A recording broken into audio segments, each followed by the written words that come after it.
passports, please. I have a banana. My whole weekend is ruined. Hung him for 28 days. Leader of Britain, destroyer of the NHS. Should I kill myself? And, I can only get jobs when they can't see my face.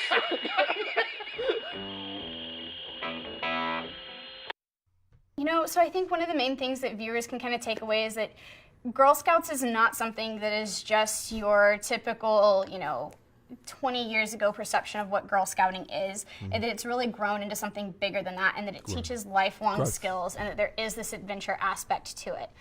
Are we recording? Yeah, we're recording are this time. This is good. This is good. So, Girl Scouts. Yeah.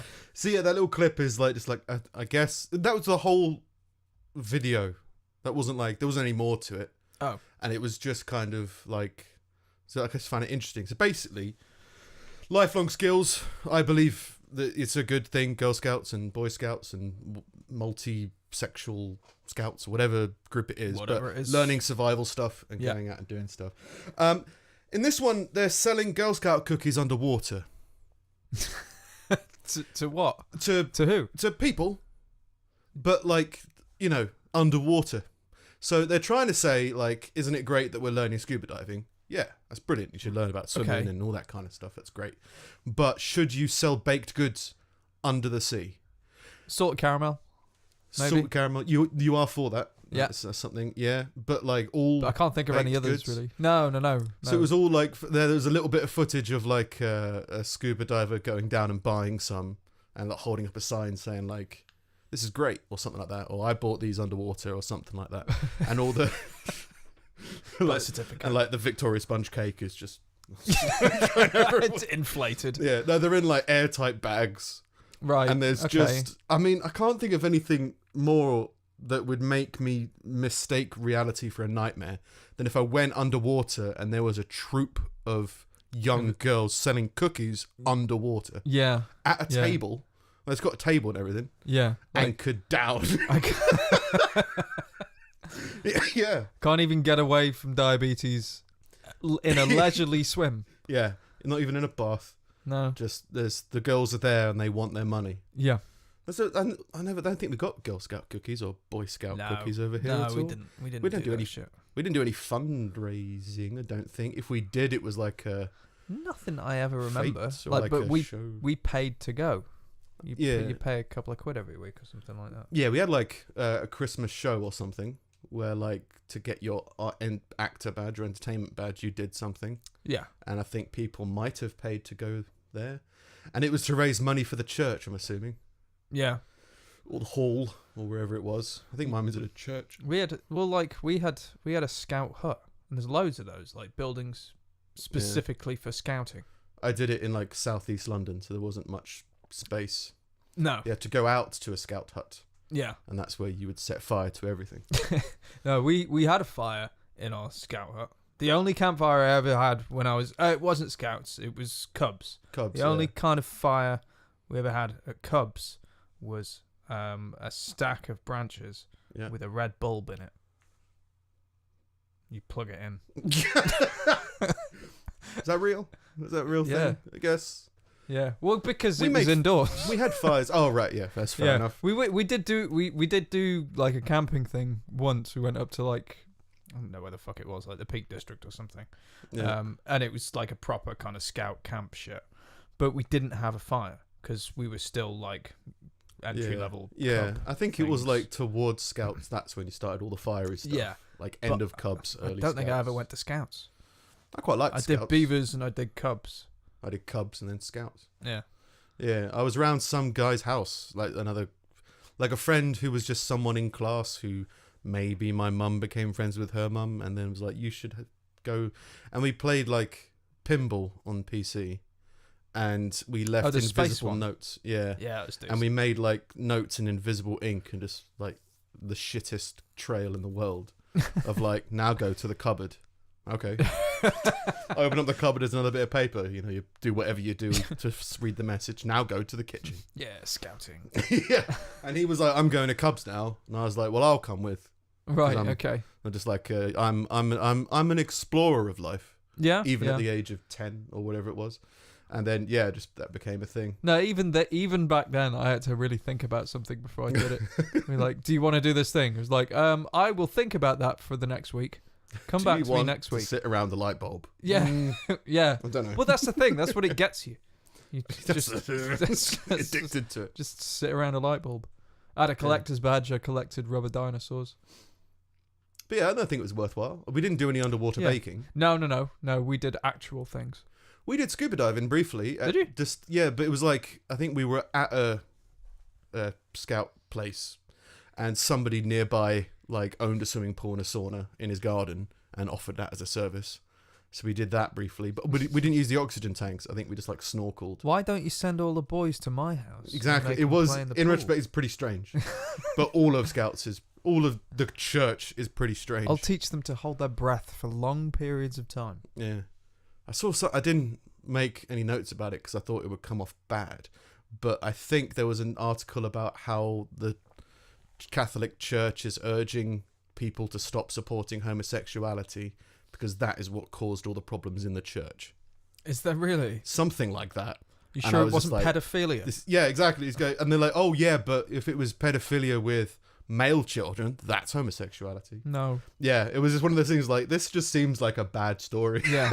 So I'm not going to How can we go spin too this? much into it. Yeah. Stop fucking kids. Well, yeah, I don't. It's one of those things where you're trying to argue to take religious fanatics, which I think you have to be a fanatic to be a pope, or even like I think it was cardinals. I think this guy's really into it. Yeah, like cardinals or bishops. Like you have to be really into it in order to get promoted and accept the promotion. Yeah, like there has to be something. And you go like, if that's you, then fair enough. But if as soon as you want to be like, well, we should take them more seriously in all arenas, you're like, no, I don't think so. I think that's a bit insane. I think if you are jealous of some of your neighbour's ox, maybe you shouldn't be. If you take that literally or whatever it is. Yeah, I just want some. Covet your neighbour's ox, not covet your neighbour because of his ox. Yeah, so that's to be envious of an ox. Of an ox. Yeah, I'm assuming probably people say actually it's the owning of an ox, but I don't think so. No, that's religion. Well, these days it'd be your neighbour's car. Don't be envious of his car. Yeah, you haven't got wheels. Yeah, you haven't got a job. Chrome finish. Where are you going to go? Yeah. So I didn't want to. So that's why I didn't talk about it on the podcast. Yeah. But yeah, I mean, if you want to sell Girl Scout cookies underwater, great. But do more stuff underwater. I think fires with light bulbs underwater. Yeah. Well, you can get underwater flares. Yeah. So like. Get these kids to shoot flares at each other. No, but with some scientific thing somewhere will tell you how to light a fire underwater. Do you think it builds moral character, stuff like Scouts, if you remove all the religion from it, because that's questionable? Yeah. But in terms of as a child going out into the woods and learning survival. Yes. On some level. I think it's very helpful. Well, I think it's a great way to force you to do lots and lots of really different things in a very short period of time to figure out what you want, because that's all earning all those fucking badges. Yeah, so like go do archery, then shoot, then jump off this building with a rope attached to you. That was kind of Scouts, wasn't it? But I do remember the thing I was looking forward to most was winter camp, which was where none of the adults attended this camp. So it was just all like of an age range of like say 16-year-old scouts just went camping together. Okay. And because of the legend of how many geese you could kill, like that was just permeated throughout the group, they're like, well, I killed 5 geese last year. Why? It was there. Nobody was around to show me no. So I just killed a goose. I never stayed in Scouts long enough to do that. Yeah. But I remember that being the legend. Yeah, I was like, oh, that's going to be great. Like, there's no... Like I said, I built dishwashers at Scout camp. What's this? So like, I can imagine what you could build with a goose. Yeah. This is I want to blimp. Around Christmas time, you can provide for your family. They used to have geese at Christmas, didn't they? Yeah. That was the thing. Yeah. You could do that. Mum, I've got they just 10 have geese. The fat Why? in a jar. Yeah. Well, I just found them. Yeah. Or was it swans? It might have been swans. Oh, can you eat a swan? I don't know. I think it's that questionable, but I think you probably could if you wanted there is this thing like, oh, they're all owned by the Queen or something like that. But I don't actually think that's true. I think it's that the ones on her waters are owned by the Queen. So like the swans, I think like she owned on the like Adam the and Eve Thames of swans. and like around there, and anything on land that she owns. Maybe. I think it was like they became so endangered that she got them all together, had a meeting, and so she owned the Adam and Eves of the Swan world. Yeah. And then they went forth and procreated. Then there was Goose Passover, or Swan Passover. I'm very sorry. Right. Was it Passover where they killed all the kids? I don't know. It was God. God killed all the kids, all the Right. older kids. Religion. Yeah. Gone. Toads. Gotta respect it. But yeah, no, I think it's quite cool. I think it's something that I'd recommend because it teaches all the things that I think parents should teach their kids anyway, but with the added bonus of around childish psychopaths who like to kill geese. Yeah. You learn. Yeah. learn, don't trust that man. Yeah. So that's where I discovered Eminem, and it's where I discovered South Park. Because like we would, it was when I was at Cubs that South Park first came on UK TV anyway. It was like year 6, around about year 5, year 6, something like that at primary school. And yeah, it was like we would. I can't even remember what the joke was, but we would make me and this other kid would make jokes during Arcala, which is I think a wolf. He's like the CEO of the Cubs. Okay, yeah. So he's your and he would be. His name was Tim, and he had a very short temper. So like we'd do something stupid, like say some stupid South Park quote to each other, like across the hall, and he'd be like, "Just shut the fuck up, you fucking stupid ugly kids!" He'd be like, "Yeah, you're great leader." yeah, great choice for that role. Yeah, it was fun. And so that was my Cubs thing, and yeah, I found it funny that Girl Scouts were selling baked goods underwater and promoting it to say like this is what everyone should do. You're like, maybe the theme thing. About underwater. Wasn't there that thing? There's been a big thing kicking off in the States recently because they've been forcing allowing like girls and boys or something to do it together. Yeah, but specifically the boy one. I don't. Is it Scouts in America? I think so. Boy Scouts. Yeah. Specifically, the Boy Scout groups have had to start allowing girls in because it's sexist for them not to, but the girl ones don't. Because girls require a safe space or some kind of horseshit. Right.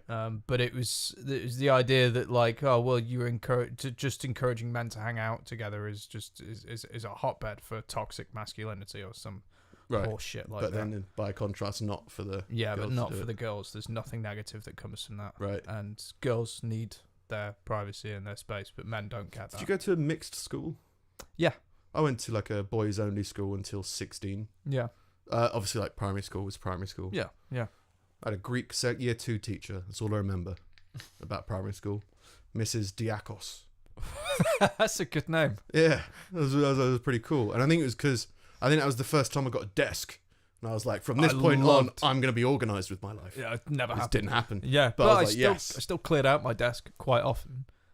Did you have the big lift up one? Yeah, the big lift up one. Sick with like an inkwell. Yeah, and feathers. Yeah. And did yours have a drop-off point, like a canyon? I think so. So, like, you'd open it up, and then... You'd see the end.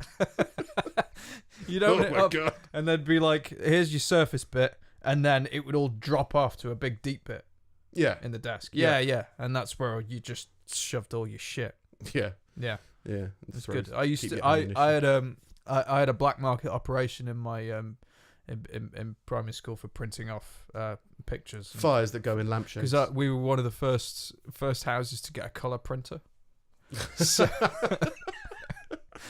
and it was around when South Park came out. So I used to print out pictures of Cartman and shit and stick them on the inside of my desk, and then people would be like, "Oh, where'd you get that from?" It's like, "Well, I found it." Do you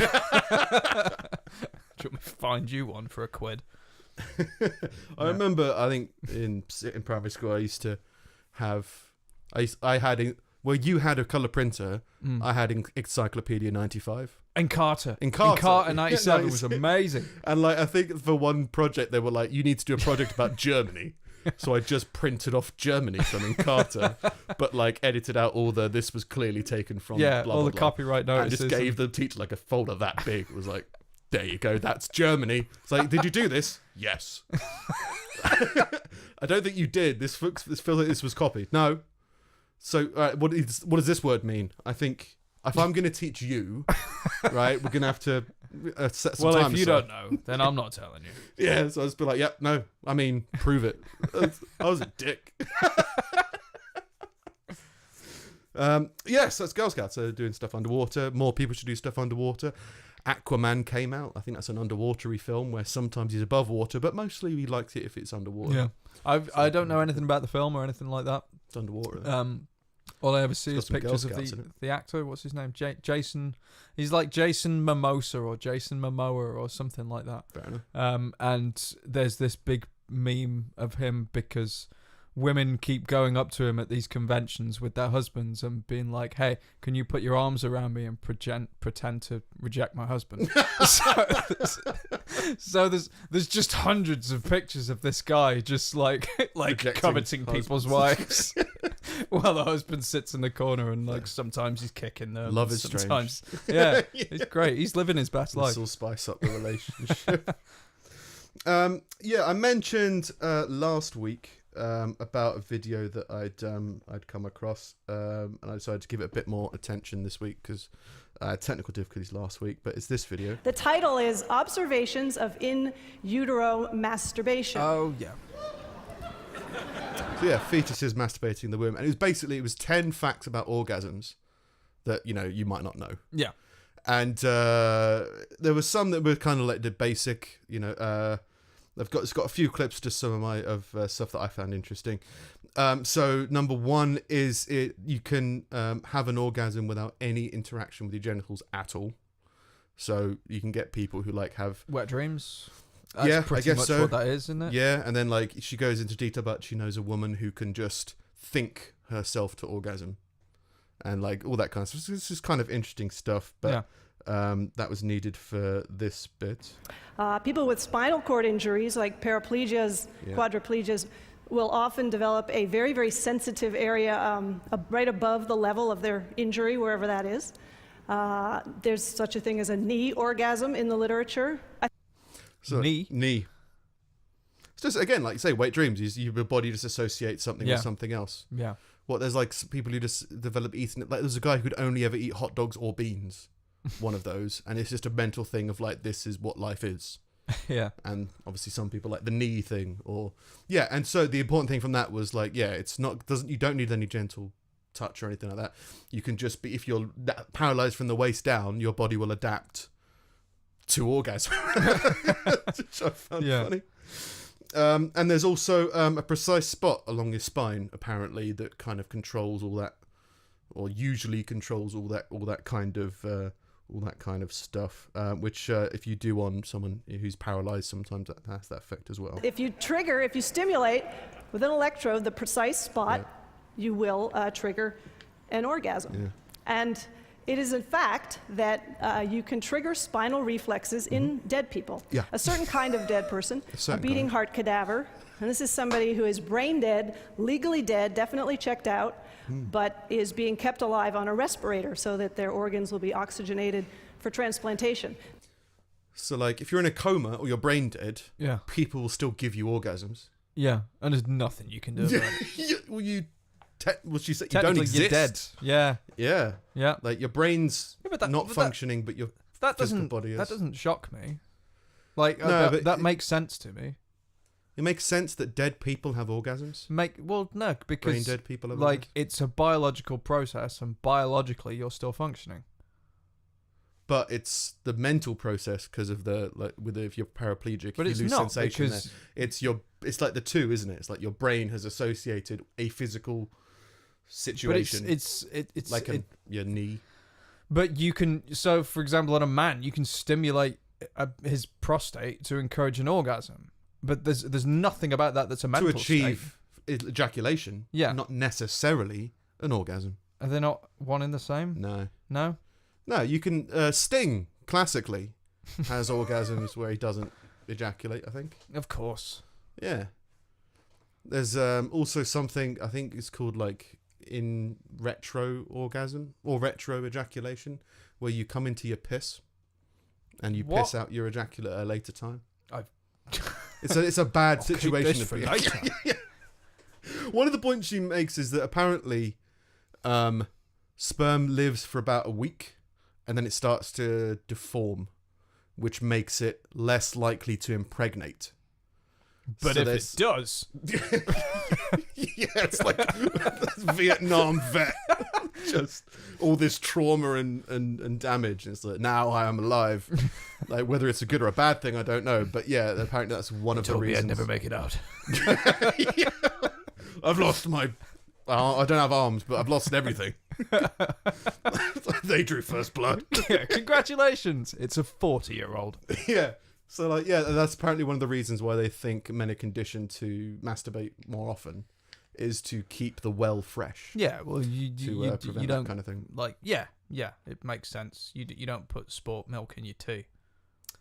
Yeah, it's weird to refer to it as a child, spoilt milk. Sure, it'll be fine. But yeah, no, because I read what's this? There's a Netflix sex educational show about, it's a normal show about English kids going to a school. Oh yeah, it's called Sex Education. It's good. Is it called Sex? Yeah. I watched like an episode or two. There were bits that I was like, Gillian that was Anderson. quite funny. Yeah. It's like, What? Is that a big pull? Is it like, it's got the girl from Hannibal Lecter in it, or the X-Files? X-Files. She was in one of the Hannibal Lecter ones. I don't know. I only know her from Red X-Files, Dragon, really. maybe. But Yeah, the reason she I was say in that, X-Files. the reason I say that is because it took me like 3 episodes to fucking realise. Yeah. No, I watched the first episode, and there were bits that were quite funny in it. Yeah. But I didn't feel that motivated by it. But an article from that was, I think from one of the actresses in it, I think the rebel girl, I think she made a statement about how sex is different for boys and girls at that age. They're saying that men are looking for pleasure and women are looking for something else. I can't remember what it is, but like identity or something like that. And I just don't think that's really I don't think people, again, I had a twisted childhood, but I don't think that boys at that age are looking for pleasure alone. That might be the only thing they're conscious of. So maybe there's an argument there. Yeah. But if that was the case, then you wouldn't be that motivated to get a girlfriend because you could get better pleasure elsewhere. It feels like there's a mental connection between being that age and having sex with a girl. I think you're just looking for experience. I think maybe, but there's like a primal urge to it. Yeah, it's an exploration, and you can't. You're not looking for the it. tastiest bubblegum. No, like you're looking to successfully potentially impregnate a good mate. Yeah, well, and that's where the endorphins come from. I don't think it's like it's not a conscious decision. Like I'm in the mood for some pleasure. Yeah. So I'm gonna go and look for some. Well, I've come to terms. I've said before, I'm probably just a psychopath, but I think I am just a gorilla. Like we said before, I've got these angry gorilla demons of emotion and in primal instinct that just kind of bubble up every now and then that make you want to, murder, follow people home, all that kind of stuff. Yep. But I don't think it's really that. I think it's just I've always found that kind of motivation really interesting, that animalistic motivation. As in, if somebody initiates there was a man driving down my road last night screaming at someone on my street, and my physical reaction aired up of like, right, get confrontational, storm at my house, partly for comedic effect. Yeah. And go, what are you talking about, you cunt? And then, because the comedic effect is purely because I would find it hilarious because that person's not expecting a man in his underwear to come storming out, screaming at him, with bald beard, calling him a cunt. He'd be like, no, I'm just trying to shout at somebody. So he just like stared at me for a while as he kind of drifted by and then drove away. And then apparently it was something to do with a couple of neighbours further up. But that physical interaction, I wasn't looking for pleasure. I wasn't looking for anything like that. It was like, no, my animal instincts have kicked in. My dog's barking, so I'm like, oh yeah. Go out there and just expel some animal instinct. Yeah. Didn't want to hurt anybody. No. Didn't want to enjoy myself. It was like, no, this feels like a healthy transformation of energy. Almost instinctive. Yeah, and I think that I make that association all the time. I think that's why I kind of go like, yeah, when you're young, you're fulfilling your animal instincts. Because at that you're going to be dead in a couple of years, back in the good old days, where you'd only live to like 20 or 18 or whatever. That's the time you'd be like, right, now you need to go out and build a nest. Out of twigs, get multiple like a crow or something like that. Yeah, I can't remember how I got onto that. Orgasms on the spine. Yeah, so you're not surprised that the dead can have orgasms? No, not really. Because well, that's that then. No, but Again, it's an idea of what is dead. Yeah. I'd be surprised if a corpse had an orgasm. Yeah. Like, no life support, no nothing, no signs of life in any respect. Yeah. One of the things I think she said that when you do do that, stimulate that part of the spine, then the person, because I guess they're not a corpse, their arms start and they fold over. Like Really? that's like it's called the lateralis or the Lazarus effect. Okay. Or something like that. So she goes into it in the video, but the video was like 18 minutes. Yeah. So like as they're all as they're orgasming, and they do that because like all bodies like randomly do things out of rigor mortis and all different kind of things. There's all this. There was an old joke about they fart, but apparently that might not be true. Oh. I can't remember random information. But yeah, call back to previous episode because I was going to go through it and I didn't. This next article. Well, now we're getting into have you had a good week? Before we get into the articles. Yeah, it's been fine. I mean, it's only in reality, it's only been a fine. It's been. I've really had a week. I mean, it's only been a few days since we last recorded. And before that, it was great. But then in between, now it's fine. Now it's fine. Yeah. Yeah. Do you think? It's fine. I find it funny. Yeah. All right. Yeah. Sure. Fair enough. Why? How's your week been? I don't remember. I've just been busy. You know? Right. I've been trying to do stuff, so I haven't really done anything of any note. No. It's just been like I think I worked till like 7 a.m. this morning, and then probably doing the same again this evening. Yeah. Well, I edited the last thing, and then I slept a couple of times, and now you're here again. That's pretty much it. All right. All right. Cool. Everything's fine. It's fine. Yeah. Deal with it.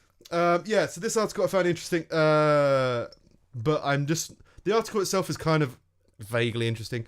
But the interview with the guys also, it's just confusing to me.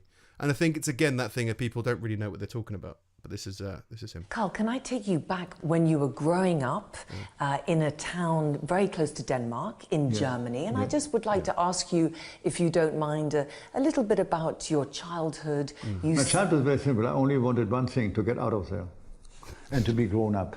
I hated to be a child. Huh? Hated being a child. That's why I could speak English, German and French when I was 6.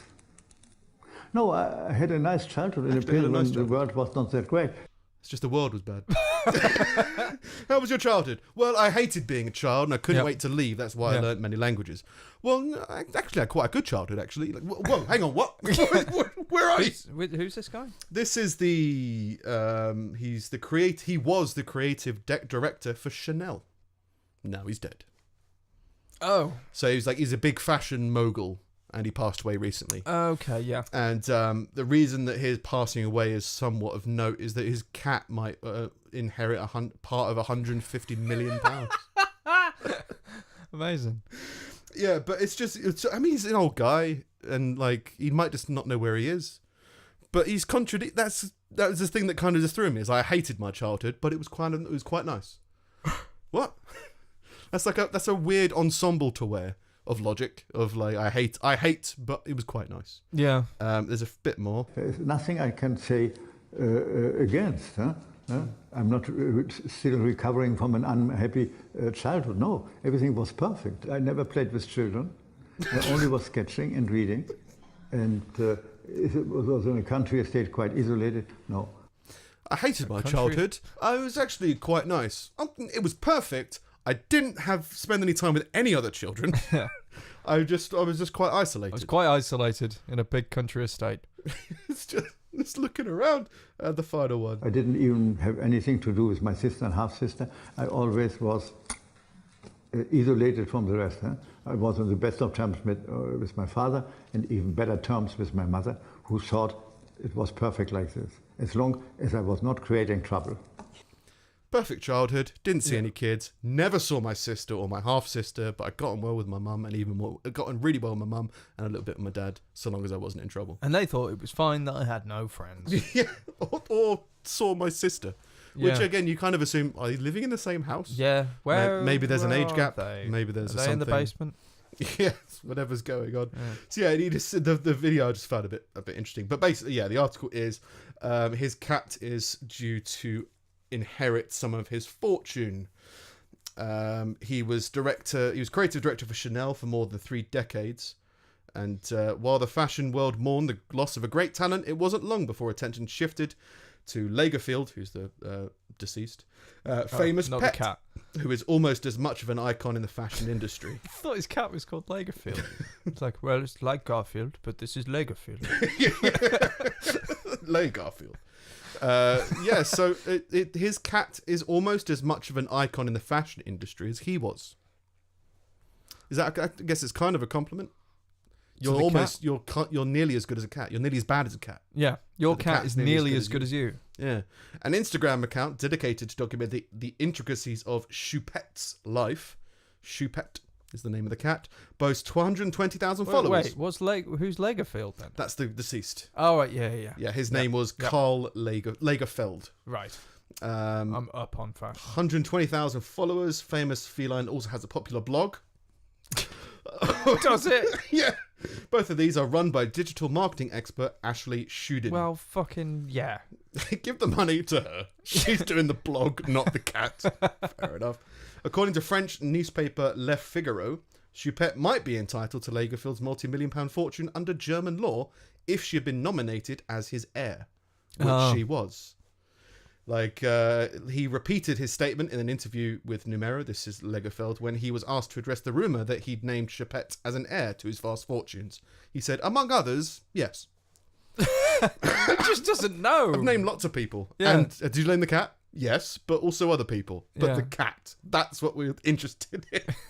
Well, there's more than enough for everybody. So he's saying, like, no, I'm not taking... But the cat will get some. Would you leave your stuff to your dog? No. Because I would leave my dog to someone. Yeah. And I would leave that person with help for the dog. I wouldn't give my dog to someone and then all my dog food to someone else. Such was Lagerfeld's love for his cat that he told CNN in 2013 he would marry the cat if it was legal. That's different. That's his life is perfect. He hated his childhood, but he did see his sister, and now I'm going to marry a cat. There's no marriage yet for human beings and animals, he lamented. I never thought that I would fall in love like this with a cat. He once told Vanity Fair that he and Choupette communicated with the expression of our eyes. He's in love with the cat. In love with the cat, wants to marry the cat, thinks he talks to the cat. Right. He's each crazy. to their own. I can kind of now understand why he's nominated the cat as an heir, because as far as he's Choupette concerned, is it's his his betrothed. spouse. Yeah. Yeah. His spouse, partner, is that like sibling? Yeah. What's sibling? Sibling is sibling, isn't it? Sibling is brother and sister. Yeah. Oh yeah, but isn't spouse? Spouse is. I've been single for a while, folks. I've forgotten what the word girlfriend means. What does that even mean? Love. I mean, a cash gift left directly to a pet upon death will fail because animals can't own cash or legally receive an inheritance. Denied. Is what I think a lawyer has said. The executors/trustees of an estate can, however, hold money assigned to pets on trust with the direction that the money is used to pay for the pet's care, maintenance, and other expenses. So, like I said, yeah, if I pass away, then my dog will go to somebody, and they'd have money explicitly for the dog. Yeah, so they'd have to buy dog food with that money. Yeah, for the rest of her life. Yeah. Yeah. Yeah. Well, that's what that would be. For anyone thinking of doing that, as in nominating someone to entrust with their pet's care and money for that, we always recommend they speak to the person first and get their consent that they're happy to take on that responsibility. Can you imagine what the receivers of Michael Jackson's will had to go through, and he was like, you have to look after the elephant now. Yeah. I think he owned exotic animals, didn't he? Yeah. Here's Bubbles.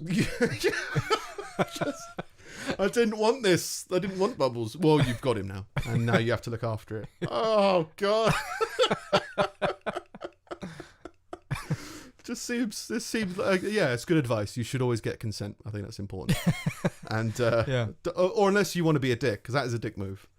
By the way, now you have to look after this hawk. But I've got gerbils. Get rid of them. Yeah. Or keep them, but put them near the hawk. You'd have to not care about the animal, I think, is the thing. Yeah. If you're going to use the animal to be a dick. But maybe I think, sometimes people get animals that are dicks. I know plenty of people that have like birds, and birds can be dicks. Birds are bastards. They could just be dicks. They could just be loud and fucking annoying, and they're just like, there's no way to really train it out of them. Sometimes you get a bird that's a dick. Yeah. Yeah. So yeah, give that to someone you don't like. It's weird how because I don't think I could ever own a bird. I think I could own a cat, just about, but I'd rather have another dog. Well, you're allergic. Yeah, but like I've just never understood the interaction with a cat. It's a different type of interaction, and it's just not. It's not doesn't connect with me as much. I mean, the only time I've seen cats and enjoyed it was when I've seen like cats play with their other cats that they're friends with. Yeah. Like I went round like an uncle's house and he had a couple of cats and they were like playing together. I was like, oh, that's quite. You can see a little bit of soul in it in some way. But the rest of the time, so they just walk around, kind of show you affection, kind of don't. Yeah, I mean, it's just a different language, I guess. The cats that I've got, they're with my mum and dad, but I like them, and I was always like a dog person, and I got both of them by rescuing them. Like I didn't mean to have a cat. Yeah, but like it feels like cats would spend a little bit of time with you and leave, and it feels like dogs are kind of always experiencing life with you. Yeah, but I don't know, it's just different people, different preferences. I think if like that, and they kill me. So yeah, if those cats were allowed upstairs, like they would have spent all their time in my room, like they used to. There was that kind of constant thing. But they stopped having them upstairs and kept clawing up the carpet and shit. Clawing. Oh, okay. It kept on trying to poison me. I don't know why. Fair enough. Yeah. No, it's any animal, it's different personalities, but they like cats are not as nearly as smart as dogs. Like you don't see as much behind the eyes. Fair enough. Even with one that's very kind of attentive, although. Someone who's like an ardent, in love with it, cat person would disagree. Yeah. Just different people, different experiences. Yeah. In other news, I tried to create a new segment because we do this quite a lot because we always find it funny. Yeah. But I haven't found the right thing for it yet. But Burberry has apologised for its suicide hoodie, which is a hoodie with a noose. Yeah. I didn't read this. I just saw the title. It was like that. We talked last week. Suicide isn't fashion, I think, was the quote. Yeah, it's one of the quotes. Burberry's apologised for featuring a hoodie with a noose around the neck at London Fashion Week. The brand was criticised by one of its own models, Liz Kennedy, in a long post on Instagram in which she said, "Suicide is not fashion." But I'll wear it anyway. I don't think she wore it, but maybe. Yeah, but yeah. I don't know. Yeah, it's not. It's strange. And it's literally a hangman's noose. Like, not big enough to put your head in. Like, it's kind of like a necklace. Yeah. But it's still a rope necklace that you could definitely hang a cat with, like an animal of that size. Yeah. But just probably not a person. It's dumb anyway, though. Like, the whole... But the whole argument is dumb. Because... That you shouldn't do it? Or the argument for having a noose? The argument... The argument that, it's not fashion. It's like, well, the kind of shows that you partake in are essentially art pieces. So who are you to say what is and isn't fashion? These aren't things that people go around the streets wearing. Yeah, it's like haute couture. It's like it's high fashion. Is this art. Going to be in high street stores? I guess like I don't. And they're probably more out there kind of designs. Yeah. For more custom made, more expensive pieces, maybe. Yeah, it's not. Yeah. It's not a mass produce. It's not a mass production thing. Like who's to say the designer isn't making a statement? In the same way that an artist would make a statement. Yep. Yeah. So, I think you need to separate out the two arguments. Should clothes have nooses on them? And you go... From a safety aspect, probably not. Not for the masses. No. Like, for practicality, you could make a rabbit trap out of that coat. Maybe that's a good thing. Yeah, but if at the same time, if I saw some guy who's walking around with a t-shirt that is made that had like a print of a noose on it, I wouldn't be offended. Oh, yeah, but an actual noose. Right. Yeah. Well. Yeah. I think that's the difference. Because it's technically a weapon. Yeah. Is a noose a weapon? I guess it is. It's a lasso. Is a lasso a weapon? Must be. Yeah. You can't not have a lasso that's not a weapon. Like a net gun. A net gun is still a weapon. Neck. Oh, Net net. that fires Net. one of those big nets in Right. Batman. Yeah. And then like it traps someone. Yeah. That's a weapon. Yeah. Yeah. Even though it's to disarm. Still a weapon. Taser's a weapon. That's, I just never really classified the noose as a weapon. Yeah, but I guess you would technically, legally. You can be killed by a noose. You wouldn't carry one around with you on the street. Like, the police would stop you. Yeah. Yeah. Because you could cause harm with it. Yeah. So you shouldn't have it as part of your accessories. I've got my noose, I've got my cleaver. Yeah. I'm going out on the town. Yeah. Phone, wallet, keys, noose. Yeah. The hoodie was featured in a collection called Tempest. Okay. The show featured rebellious youths scaling walls in one space, and Burberry's creative director Riccardo Tisci dedicated it to the youth of today. Have a noose. Model Liz, who wasn't part of the Burberry show, but didn't wear the hoodie, said the design wasn't glamorous and it wasn't edgy. So you're criticising it fashionably, saying, well, it's not in. Fair enough. Yeah, she said she's brought it up in conversation, but mostly people say nobody care about what's going on in your personal life. Just keep it to yourself. As in, she was saying this evokes lynching and suicide, and I think that affected her because she had a family member commit suicide. Right. And she said that's kind of inappropriate, don't you think? And they were like, shut up.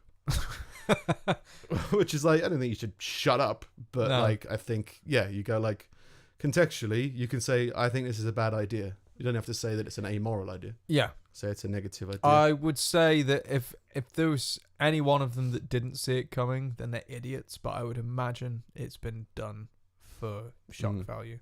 Yeah. Or just kind of value.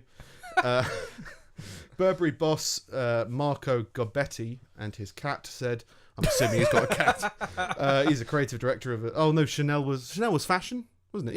Yeah. Chanel's fashion, so's Burberry, I think. Doesn't reflect who we are and our values. We will reflect on this, learn from it, and put in place all necessary actions to ensure it does not happen again. No more nooses. Riccardo Tisci also apologized and said that while the design was inspired by a nautical theme, I think it was insensitive. So the noose was like nautical. Yeah, because like navy knots, suicide. Yeah. I think a noose was probably is a naval knot, probably. Yeah, it was used to it's a slip knot essentially. Yeah. So yeah, it's nautical. Ropes, knots, suicide, probably naval. I don't know. Yeah. Nautical just sounded funny. Like what's that? It's like there's a musical about like pirates and I can't remember what it's called. What was that big? Yeah, there was a big musical that was like it was one of those things that your school might do, and I think we did it. About pirates? Yeah, going to sail somewhere and do pirates. Oh, I don't know. There's a captain. It's not Peter Pan, but it's kind of like Peter Pan. Anyway, that would be nautical themed. Less so would be the gallows. That's... in other news, a man who was shot by his dog has been ruled unfit to carry firearms. That took me a minute to unpack that. Yeah, his dog shot him. Yeah. Apparently he tried to marry it. I don't know. This was in Germany. A man, which again, I think this has been covered. I think we covered this a long time ago. Okay. But it might just be has happened again to somebody else. The man, a passionate hunter, was wounded in the arm in 2016 after his pet dog managed to release the trigger on a reloaded rifle left in his car. Okay, so I think we probably covered when it happened. Right. And now it's like, now judgment has been passed. Oh, right. It's taken them 2 years to decide that this guy this dog shouldn't have a gun. Or maybe it's just kind of cropped up again. A Munich administrative court on Tuesday dismissed the man's appeal against an earlier ruling by Bavarian authorities to revoke his rifle license and his hunting permit. The court decided the hunter was unreliable because it must be assumed that he will handle firearms and ammunition carelessly in future as well. Why do you think that? His dog shot him. Well, it could just be a really clever dog. A really clever dog that wants to kill everyone. Let's not give him a gun either. He didn't aim. He didn't load the gun. Yeah. He just... Which is their point. It's like, well, his dog got hold of a loaded gun. Yeah. Even if you think the dog was clever enough to go on a killing spree, you shouldn't give a dog a loaded gun. Well, no, exactly. And if a dog could do it, then a kid can do it as well. And It comes just 2 months after an American dog owner was shot in the torso by his 120-pound Rottweiler mix. I don't know why the breed's important or the weight. No. She was shot. Well, that's Rottweilers for you. Yeah, he didn't take him down. It wasn't like Greco-Roman and like down to the ground, like wrestle him. Like it was. He was just shot. No matter how big he is. Yeah, investigators suggested the dog, called Charlie, shot owner. They suggested that the dog shot owner Sonny after getting its paw caught in the weapon's trigger. Maybe his paw went in the trigger. Yeah, I think that's what happened. Mr. Gilligan insisted the animal didn't mean to do it. He's very loving. When he got shot, he thought, who was that? I was there, isolated. There's no one else around. No, the guy who's been shot was like, who's shooting rifles around me? They can't even see anybody. I had a gaping hole and a lot of blood. I could see the blood and I felt it. He looked at his dog and his dog was like, oh, I'm sorry. I don't know what it is about apologising that I find so funny. It's so childish. Yeah. And it's the right thing to do, but it just seems like, grabbing a small child by the arm is like, now you have to apologise. Oh, I'm sorry. That's what it feels like in my mind about everything. Yeah, and it's always about like the biggest things. Like about genocide. Yeah, we're sorry. I'm sorry. Yeah. Okay. Well, he said he's sorry. Let's all go get jam. Just jam, nothing else. I had a PE teacher once who I don't think understood how apologies worked. Yeah. He said, if you fucked up and did something weird in his lesson, you had to say sorry. And then he would say, well, you're not sorry. If you were sorry, you wouldn't have done it. You should have been a time traveller. Yeah. If you don't feel regret, then you wouldn't have done the thing that initiated the regret. Yeah. No. I'm a day older now. No, you're not. If you were a day older today, you'd be a day older yesterday. Say you're sorry. What do you want? What's going on? Okay, this article needs a little bit of explanation, or at least a little bit of a box around it. All right. This is the gateway into my mind. Right? As in, this needs a jingle. Gateway in my mind. I think I read it, and this I wanted to create the experience of Nick reading something. As I read this and I found it very funny. Okay. And then I read it again and I was like, this is just factual. But I wanted to get it a little bit into the mind of me. So I'll use that with sound. Okay. So this is the article. It's quite long, but we'll get through it. Maybe you felt it standing on the rim of the Grand Canyon. Maybe it happens when you think about the vastness of space, or glance up at the sky and marvel at a supermoon. Or maybe you feel it when you see someone offer up a seat on a crowded train to another individual that they've met. The emotion is awe. And psychologists say it can play an important role in bolstering happiness, health, and our social interactions. And it may have actually played a long-term role in how and why humans get along and ultimately cooperate with each other. That makes sense because I don't have that emotion. I don't have the emotion. It doesn't work. She and other psychologists and neuroscientists who study awe to define it as the emotion we feel in response to something vast that defies our existing frame of reference in one area or another and leads us to change our perception of that frame of reference. It comes from one of the oft-cited papers on the topic published in the journal Cognition and Emotion in 2003. So it's awe. Awe, as in AWE. Yeah. Right. Right. And it's basically saying how important it is to experience this type of emotion that I don't experience because it makes you more acceptable in society. It's how we respond when we see something new or novel that doesn't fit with our understanding of the world. Principal research scientist in the Emotion, Health and Psychophysiology Lab at University of California, San Francisco. The University of California, San Francisco. It's in California, in San Francisco. San Francisco is in California. Exactly. So why is it not just in the University of San Diego? University of California, San Francisco. Okay, like the borough, the subset. Fair enough. And it changes who we are. How experiencing awe bears on well-being. It goes into a bit of detail. One important distinction between awe and other emotions like inspiration or surprise is that awe makes us feel small, or feel a sense of self-diminishment in science speak, and that's good for us, Stella explains. Feeling small makes us feel humbled. That's good. And thereby lessening selfish tendencies like entitlement, arrogance, and narcissism.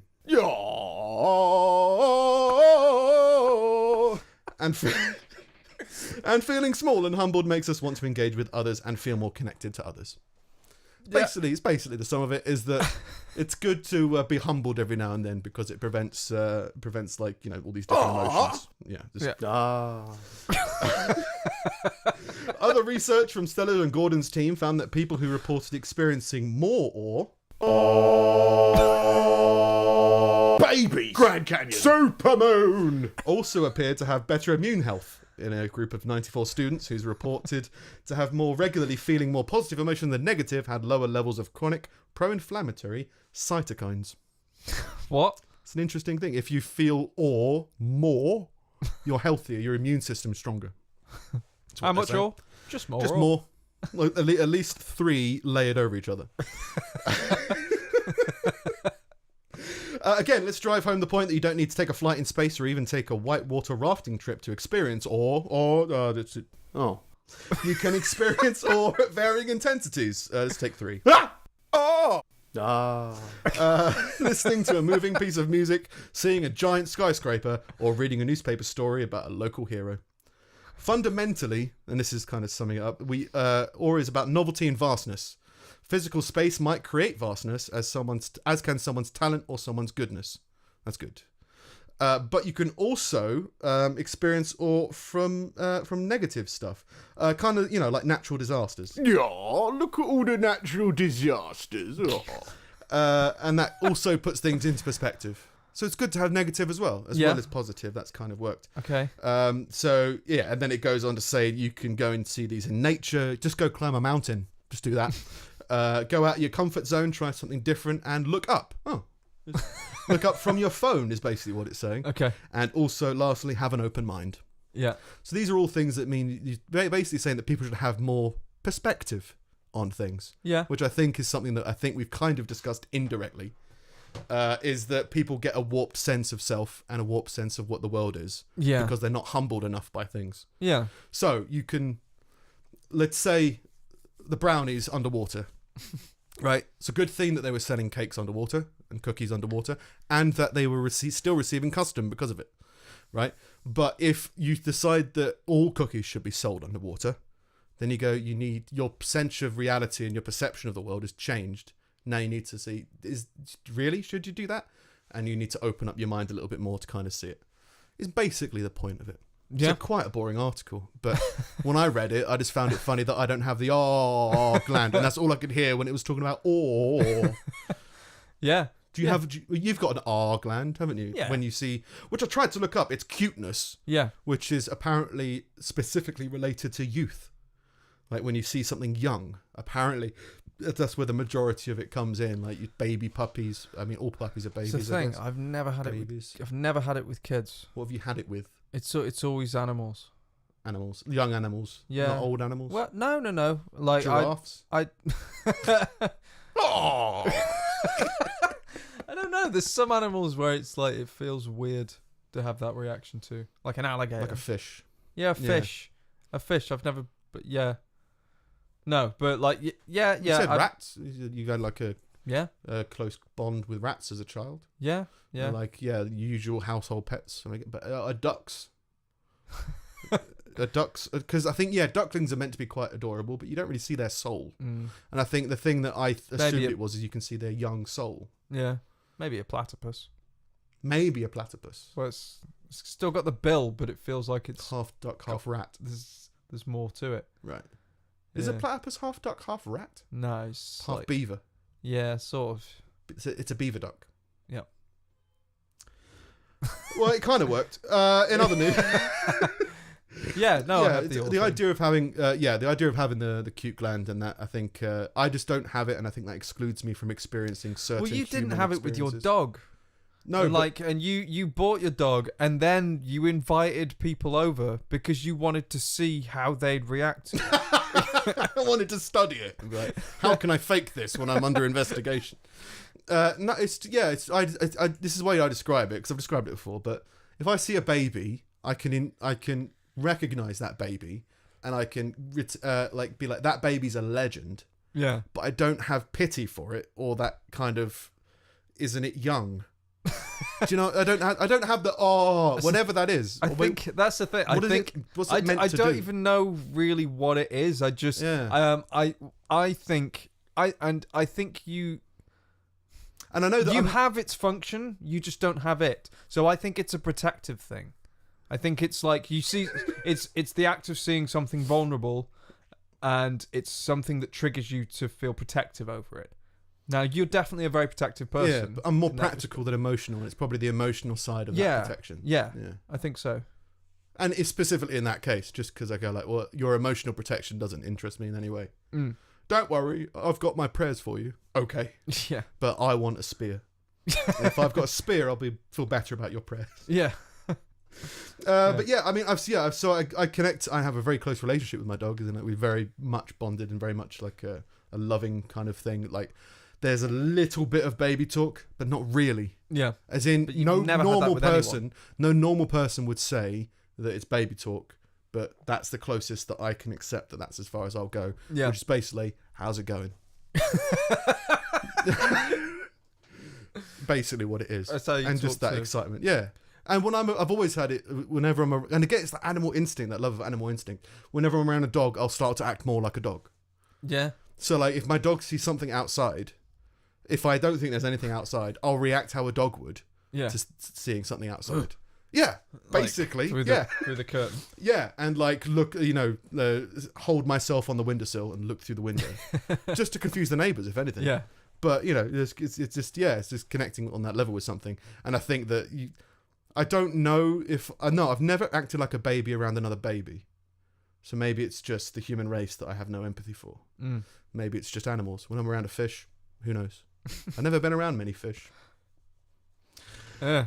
So as much as I'm making a joke about the difference between awe and is I think they both have the same kind of effect. So when you are in awe of something, like you see something larger than yourself and you realize that the world does not revolve around you and that you do need to be humbled and you do need to have that kind of perspective change every now and then, because it's the human process to kind of make everything about you and important so that you can get a job done. But you need to disassociate it afterwards. Yeah. So I think that's important that you do have these moments of seeing something that goes bigger than you. But I think other people do probably get that from seeing babies and having that reaction about, that emotional protection of that baby. Yeah. Or animal. Maybe they also get that kind of thing because then they get that emotional lesson from now that there's another baby in the world's a different place. Mm. And I have that, but on a practical scale. Now I need to get another pen because it might borrow a pen and I need to be prepared for that fact. So that was basically that. In other news, a teenager who went into a coma after going to bed with a headache woke up 4 days later to discover she'd actually given birth to a surprise baby girl. Aww.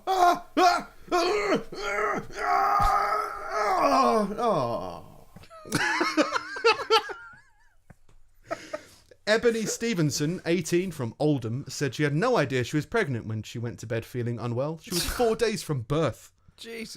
And she was taken to hospital after suffering a series of seizures where medics discovered she was expecting. Her baby developed in one of 2 wombs, so she had 2 wombs. Was she big? Apparently not. Oh. Apparently only, at the last minute did a bump appear. Which it feels it's time and space. Yeah. Right? And a rare condition called... Her first womb was a normal womb. Her second was a wormhole. Yeah. She had a condition called uterus didelphys, I think it's pronounced. The sports physiotherapy student awoke on 6th of December, having had a 7-pound, 10-ounce baby girl. Going to bed with a headache and waking up with a baby. Yeah, I don't... The mind fuck. On the plus, and the paranoia about it, right? Because lots of people think that having a child calms someone down, gives someone meaning. Yeah. So, like, if you went to hospital, if you went to bed with a headache, woke up in hospital, and people told you that now you have a baby, you'd be like, no morning sickness. Yeah. No other symptoms. No, she still had her period. Yeah. Because it was in a different womb. You know, so like all the signs, like, no, but this is your baby. Miss Stevenson said her pregnancy went unnoticed as she hadn't developed a bump, experienced morning sickness, or missed a period. Her mother said, despite me insisting that she couldn't be pregnant, the paramedics were certain she was, and to my shock, a bump had appeared at her stomach. So I guess it was like folded or something, and then it kind of popped forward. Yeah, because they rotate before the birth. Yeah, what, like womb 1 and womb backup? It's like, all right, back up, step forward. Now's your time to shine. Because most people only have one womb, but the baby does. But there's no bump anywhere. That's the thing. Like, yeah, that's the thing. That's the weird thing. I mean, different people show differently, but so, I think 7 pounds 10 ounces is a big baby. It's pretty standard. I don't know. Is it standard? It's like size. 8 pounds. Yeah. Well, I don't ounces. It's weird to weigh a baby in ounces. I guess it's a weight, isn't it? Not a unit of liquid. Like you measure a barrel in an ounce. How many ounces in that barrel? I'd never got the fluid ounce thing. Yeah. It's an American thing, I think. So yeah, just be careful about going to bed with a headache if you might wake up with a baby. I do it all just the time. The mind fuck. Like I've been putting myself at risk for years. Yeah. 4 days later, a baby's arrived. Yeah. You know, and you go, oh, maybe Virgin Mary, that's what happened. It's like, oh, no, but she was visibly pregnant. Was she? I think so. Oh. It wasn't like, surprise baby. Yeah. It was like, oh, I'm just surprised pregnant. Yeah. That's how it was. But yeah, an 18-year-old as well, just like that, just the mindfuck. It would be very strange to suddenly... It would be because she was saying, like, I thought I'd have some strange connection issues with the baby, because I haven't been preparing myself at all. No. Whereas when you're going through the steps of pregnancy, you're like prepared, you understand. You're getting like, used to the idea. You're reading, you're planning, you're organising. Yeah. Not just instant baby. Yeah. It seems... crazy. So yeah, really weird situation, but random stuff does happen. Yeah, it's like when someone sends the wrong mail to your house. Like exactly. I wasn't expecting this. Yeah.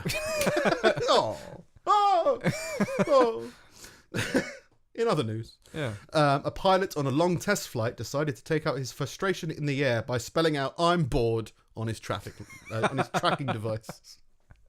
So just like when you see people go running and they've got like the thing, the GPS thing. He did that, but he wrote "I'm bored," and just returned. The pilot, a recently qualified instructor at Flight Training Adelaide, was testing out a new engine when he spelled out the message. He was tasked with flying the single propeller aircraft for 2 hours at a single speed. The letters were dozens of kilometres in length. The "I'm bored" shape was only visible on his tracking device and wouldn't have been visible from the ground. The pilot also went one step further and drew dick shapes around it as well. Pinar, so the director, why was he flying? He was just testing out a new engine. Oh, right. He had to fly for 2 hours at one speed. Okay. So he was just sat there. Just right. He's like, I'm just bored, so I'm just gonna I'll write stuff. I'll graffiti on a sonar level, I guess. A GPS level? I don't know. Pinar, the director of Flight Training Adelaide, said that the school didn't condone the pilot actions, but that apparently he got bored. It's a good statement. Yeah. Yeah. Apparently he was just bored. Yeah. And then he went on to say, young instructors, what can you do? So it doesn't affect this. This literally affects nobody. Has he done exactly what you told him to do? Yeah. Yeah. And has he? It wasn't like done with smoke. It wasn't the sign in the sky. Yeah. It's just, the chances are you only know because he's like taken a picture of the thing and shoved it on Instagram or something. Yeah. Like what I did today. Yeah. It's not the first time pilots have drawn shapes in their flight paths. Last year, 5 New York Police Department pilots used a $4 million federally funded spy plane to fly a route shaped like a penis because they were frustrated with their boss. It's not the worst way to let out your frustration, I guess. Not particularly not if you're usually carrying around weapons and... Yeah. You could do a lot worse things. Yeah. This is just, we just made some funny things in the sky. Yeah. That no one can see. Yeah. Okay. Yeah.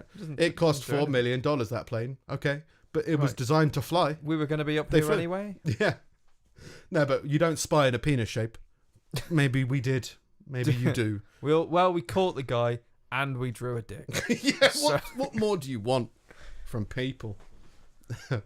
Then the last thing for me is there's an app or a wearable device similar to a Fitbit that they're doing that they're playing with at the moment that can give people a day's notice to their family and friends that they're going to have suicidal thoughts. What? Yeah. How? Apparently they found some good correlators. So they were like, oh, if the, and I'll read through, I'll skim through it because there's a lot of text and it's not that interesting. It was more, I'm just trying to make it entertaining.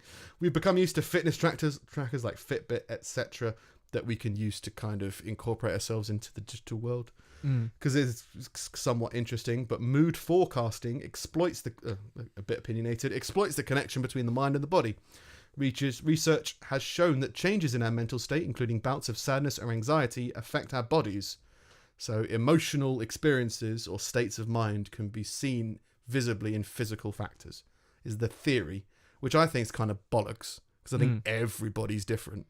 Like, in terms of how you interpret your own emotionals, like some people will sweat when they're nervous, some people won't. Yeah. And I think that you can't then therefore say that if someone is sweating, they are therefore nervous. Yeah. Or if they're sweating and it's not warm, then that means they're nervous. Like, no, there might just be it's like those lie different detector reasons. things. It's just Yeah. The heart rate is best known as an emotional biomarker. When your pulse quickens, it's a sign of you're stressed. Stressed emotionally? Or just doing something physically stressful. Yeah. You can't say that it's because you're mentally stressed. I mean, because I believe in incorporating yourself into technology, because I think it would be beneficial if you were, like, there's a thing on the Fitbit that I think people get upset by, and that's like it monitors if you haven't moved for a certain period of time. Yeah. And it will say, you should get up and move just to go do something. That's a good thing. Yeah. But they're monitoring where I am and what's going on. It's like, yeah, it is. But it's for your benefit. So just do it. Right? Yeah. I mean, it's Plus, more motivational. You put it on and you knew it did that. Yeah. And then, it's if people don't like their information being broadcasted. And it's like, gain some R, That's actually the narcissist one. I don't know what that means anything. But yeah, just gain some perspective on it. It's like your information isn't that important, so just let yourself out in that. Let yourself off for that if it's going to benefit you directly. Yeah. Don't send out your PIN number. But yeah, if you want to, like one thing that could be quite interesting technology wise is for it to monitor your diet. So like instead of like trying to count calories or whatever, you'd have like there's technology that recognizes images, and you could input what it is you're eating, and it can tell you how much of it you've burnt off, how much you still need. You need more of this vitamin, you need more of this, you need more of that. Stop eating now. That kind of management thing. People blur it into, this is trying to control my life. It's like, no, don't be that insecure. You control your life. It's a tool that you might be able to use. But it seems strange that one, if it detected that you were having a bad time, it would then tell all your friends. That's the thing that seems weird. Yeah. Is you go, okay, I get it that you don't want this person to commit suicide. Yeah. And the statistics show that he's going to have suicidal thoughts tomorrow. So let's tell everyone. So that they'll come to his aid. Yeah. You go, okay, I understand the thought. Yeah. I'm not sure if that. I don't think that'll help. Send it to his therapist. Yeah. Do that. Yeah. The therapist can phone him up. So have it sent to like a professional. Yeah, basically. But yeah, it's the step-by-step going into micro adjusting into technology, where like you're starting to make more and more things a little bit more technology inclusive, and then the machines will rise up. I've seen that because AI is going quite well at the moment, and there's loads of articles I've seen that are like AI is the scientists have said that AI is too dangerous to release right now.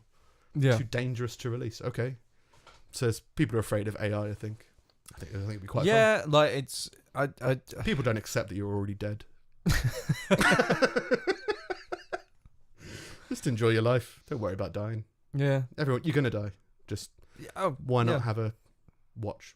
Yeah, the AI stuff doesn't really scare me. What doesn't, sorry? The AI stuff. Yeah, it doesn't really like. It doesn't really hit me on my spectrum. And like we both listen to Joe Rogan, and he's always like fucking petrified of it, or having people on at least that are like. Yeah, he's all for it. The interesting thing is Did you hear the Google secretary unveiling or something? It's Google secretary or something. No. Where it was literally like, "Hey Siri," but when you would ask it, you'd be like, "Hi, can you book whatever Chrome is? Chrome, book me an appointment at the hairdresser's tomorrow at 4." Yeah. And then you'd show what the app would do at that point, and it would phone up the hairdressers with a female voice and humanly ask for an appointment, like convincingly.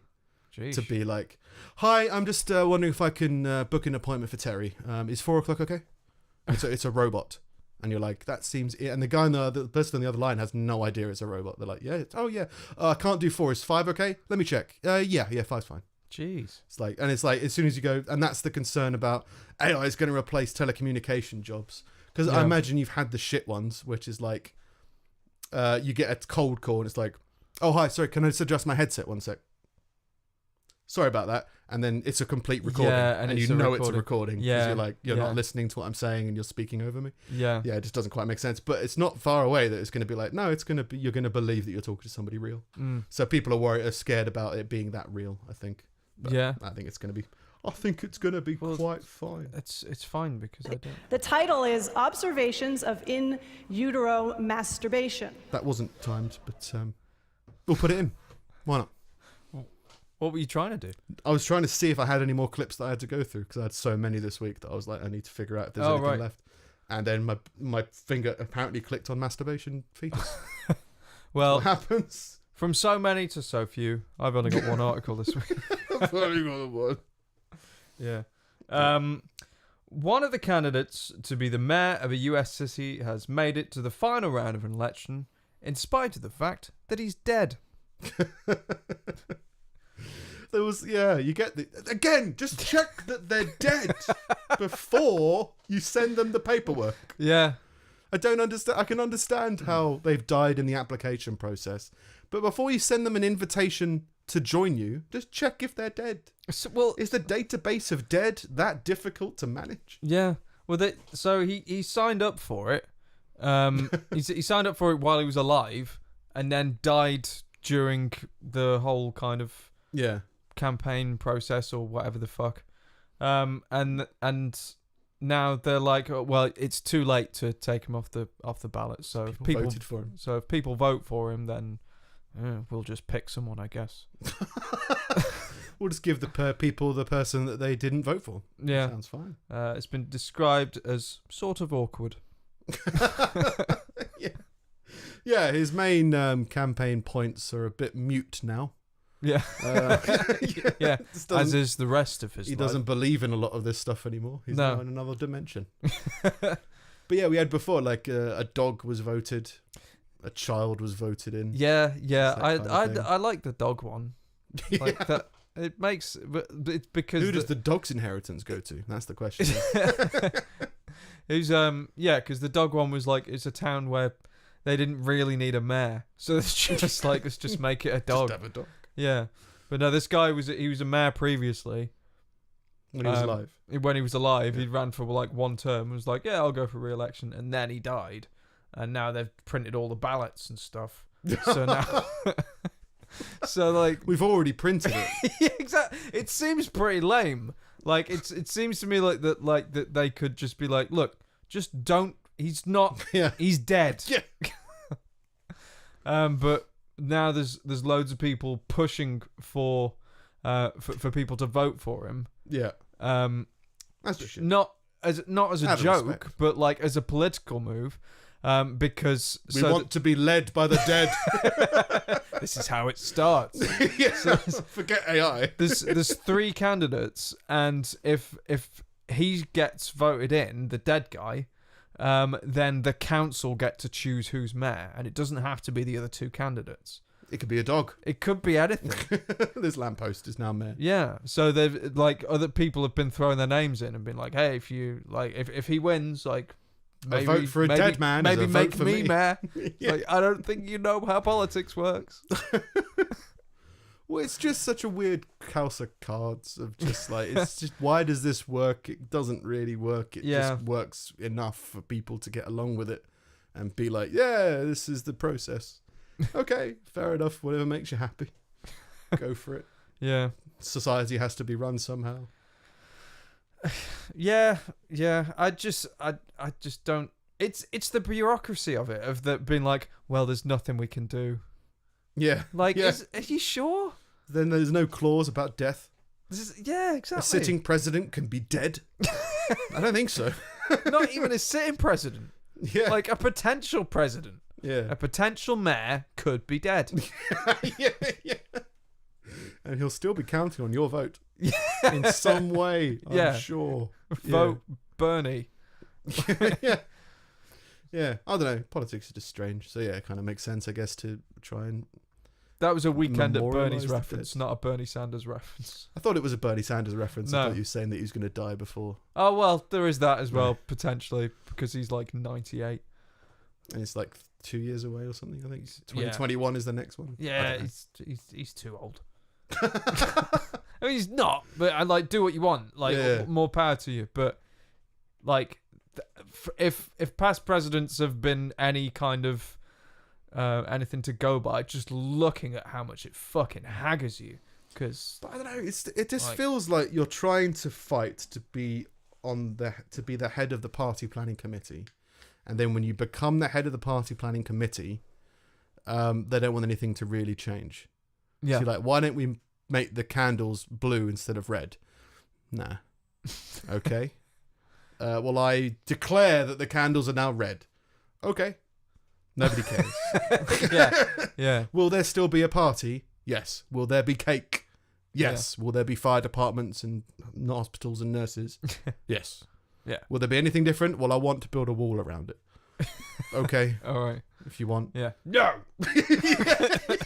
It just seems like a weird position to want, because it feels like you're trying to achieve a position of ego. That's the thing, is people who want power. It's a power thing, but again, it's not even like that much power. It doesn't. Yeah, well, it doesn't feel like it. But I imagine there's a lot of shit that goes on that you're not privy to. Yeah. So I guess the question people have to ask is like, do you think that Donald Trump is the most powerful man in the world right now? No.